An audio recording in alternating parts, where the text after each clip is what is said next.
মুখ ছাড়বেন না পানিতে মুসল বিদিন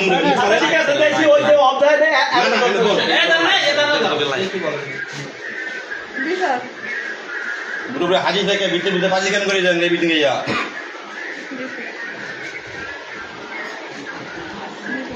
এই সেরি প্রতিদিন ছেলে নিয়ে আসে, ছেলে নিয়ে আকাম করে, একটা পুরোই ব্যবসায়ী।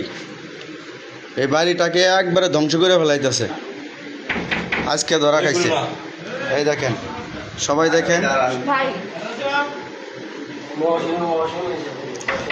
সবাই ভিডিওটা বেশি বেশি শেয়ার করে দিবেন।